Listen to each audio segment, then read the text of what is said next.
All right, hello everybody. Welcome to the IMTS. We are here in the DigitalituM booth and we welcome Alicia Gilpin, aka Ali G here.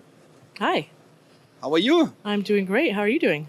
I'm doing a little bit exhausted. It's day number 5, one more to go.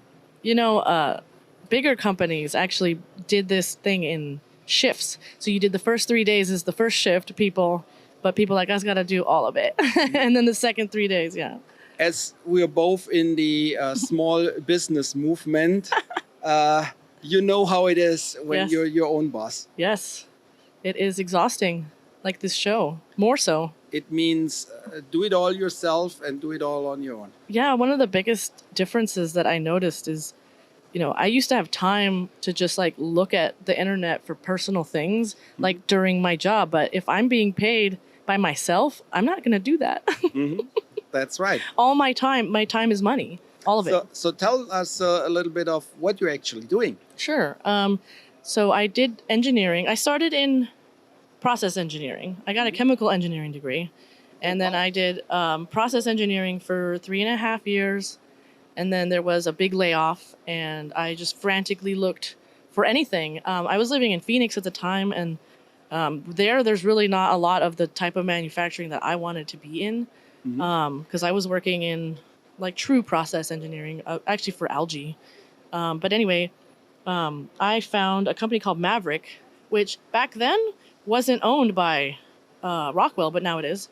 But anyway, I found Maverick, and they were taking kids straight out of school. And so I decided to kind of make a very lateral move. I wasn't going to, progress in pay or anything. And they were starting us all off, at the same kind of rate as, fresh out of college. But they were going to teach you how to program a PLC. So that's where I was like, okay, I'm a process engineer. I know what that is. I've done I/O checkout, but I was the other side, not the PLC side. So I kind of got excited, and I was like, well, that would be something I would love to do.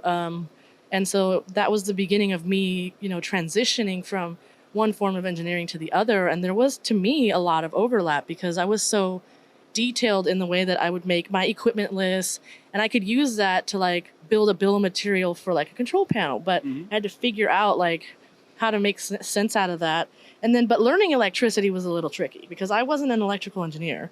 So there was a lot of me figuring out how fluids work and how to like, visualize that in like voltage and current. There is some similarity. There are. Between voltage and amps and pressure Exactly. and flow. Exactly. And harmonics and like water hammer. No, I'm just kidding. But yeah, so anyway, so I did engineering for 10 years, and most of that was actually controls engineering. And then I went out on my own. And it's been absolutely crazy. I did get, some people that kind of pushed me. I actually started my company 3 years earlier than I went full. Because it was like I had this feeling that I needed some sort of backup plan just in case. I don't know why. I guess maybe like I'm a worrier, whatever. And so do it in a so I created way. the business, and the only thing I didn't have, I had like EIN number, I had everything. I didn't have a bank account. And so I met some people who were like, seriously, that's the only thing you don't have.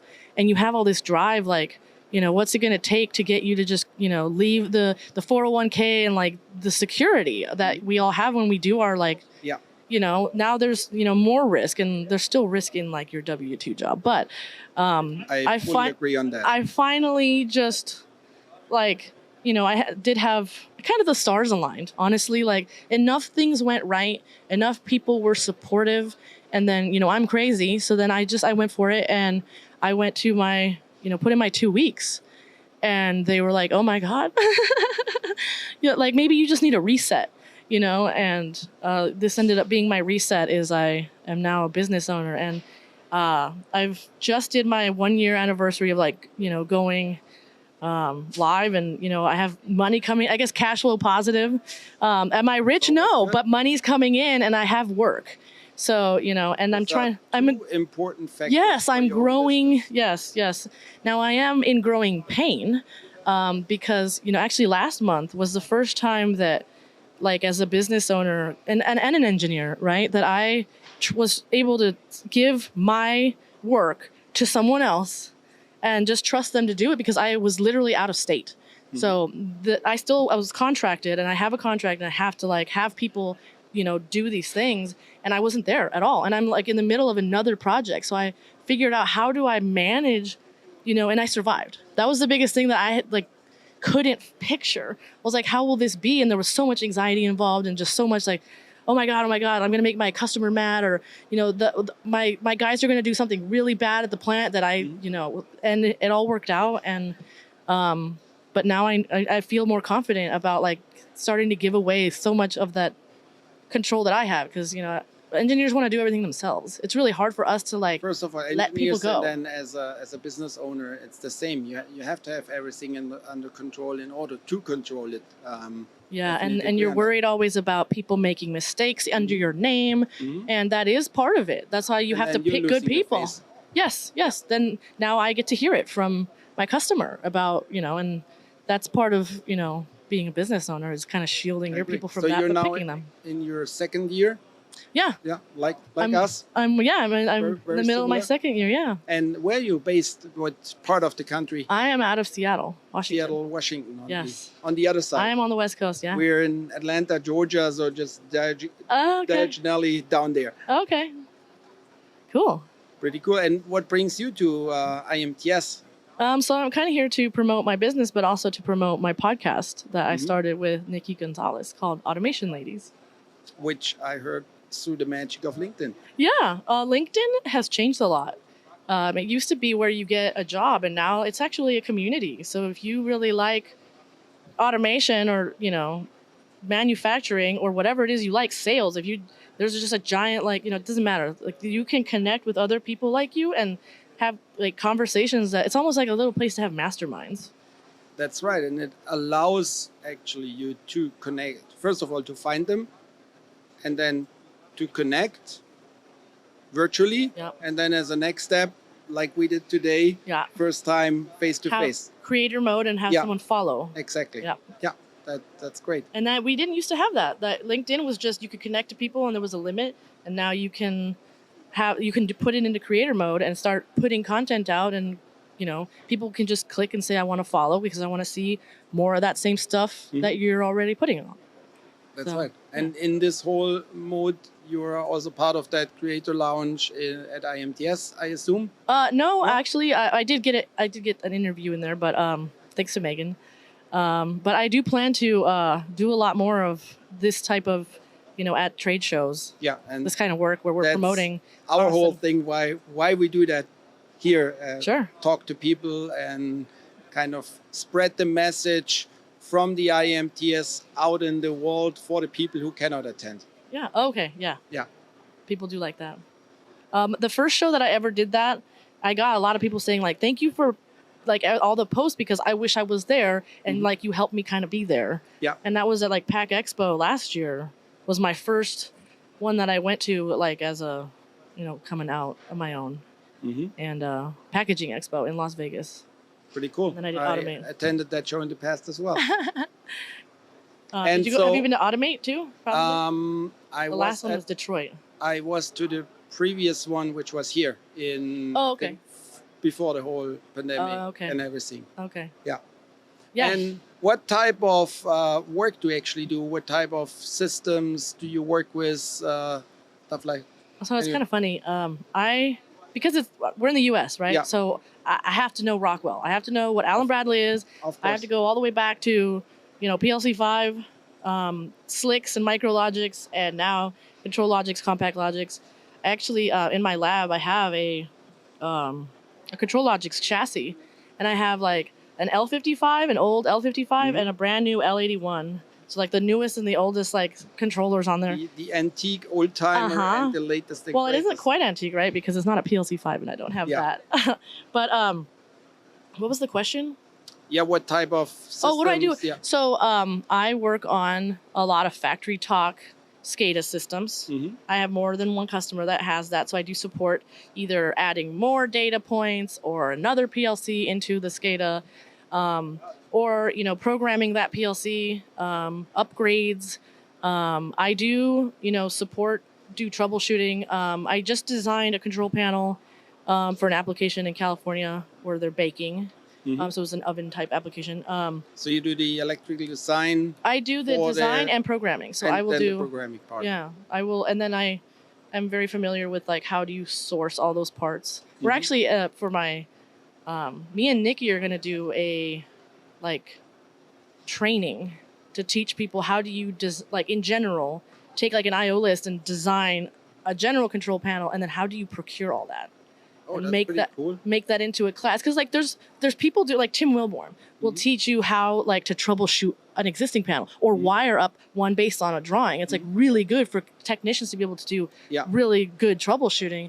And so we kind of want to take like a different angle of that, because I do love that. I absolutely love that. On But what media do you plan to roll that out? Is that more of a YouTube kind of thing, or We still wanna on, have- on LinkedIn? Or we want to have some live. It's going to be a pretty mixed up offering, I think, and or we'll maybe see what you works. even put it on a LMS, a learning management system, and make it there available to kind of get a whole I course think of we're it. that's still up to just we're still just building that. It's under construction. Sorry, that's what I meant to say.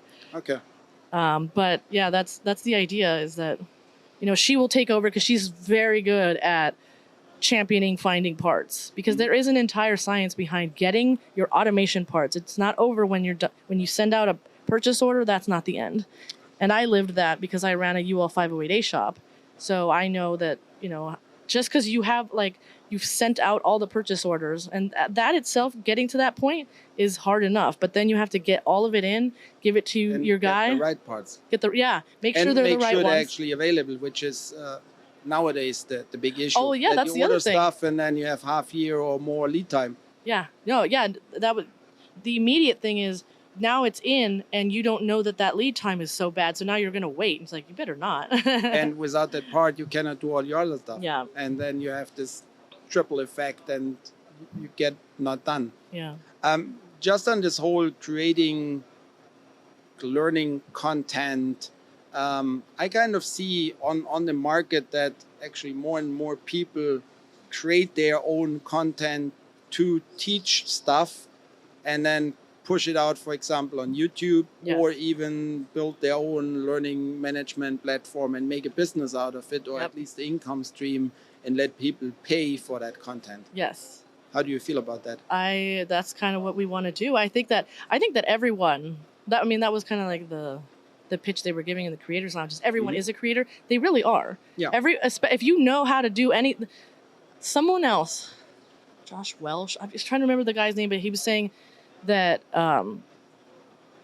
something that you think is, common knowledge, someone else will pay for. So we take for granted the things that we know how to do and we've spent all this time doing. And there's other people out there that want to know how to do that. And, if you want to get known for what you do, you give out free information, but at some point you start turning that into a revenue stream. I agree. So I'm getting to that point where I'm starting to try to get that into money. I've just kind of used it as my marketing, my self-marketing, and then help that get me followers, my company followers, my podcast followers. And even through LinkedIn, if you have a lot of followers and views, there is a revenue coming out, as there is already a lot of content out on YouTube. And I don't know how you do it, but if I have a problem, like my dishwasher doesn't work or have a specific fault message, I go on YouTube, put that model number in, and Yes. then if I'm lucky, there was somebody with the same problem, figured it out, made a video out of it, and then I know which panel to open up to get to that part, and that's to why fix it. everyone that has a problem needs to make a video. Yeah. Because someone's going to come looking for that, Yeah, because other people are going to have that same problem. exactly. And if you think about that, that's why everyone should be a creator. That's why I say sharing is caring, Sharing is absolutely caring. and that's why we It do that creates all. community. It creates people, talking. We should talk more. Definitely. So what's next after MTS? I have Any exciting projects? so travels, I should be getting a large contract soon, and knock on wood for knock that. on wood, and assuming that goes through, I'm looking at how do I'm hiring Mhm. more and basically staffing up for this larger project. Yeah. That's exciting. And I already have so much to do, and I can't get to all of it. And yeah, I need, admin help, project management help. I'm finally to the point where like I do all of it, right? I do everything, marketing too. Mm-hmm. That I decided that, that's nice that I can do all of it, but I'm so burnt out. Like it's time to back up and start letting people help me. And last month definitely helped me because we made it. Like I got my project done and they got work done, and like together we made money. Mm-hmm. And I wasn't there. So that to me, I was like, okay, this can be done. I'm going to keep trying to do that. Right. So that's what's next for me. And then, automation ladies and that training class is also, on the coming out too. Pretty So cool. in the future. Good luck on that. Thank you very much. And thanks for Yeah, being thank you with for us. having me. You're welcome. Appreciate it. Thank you.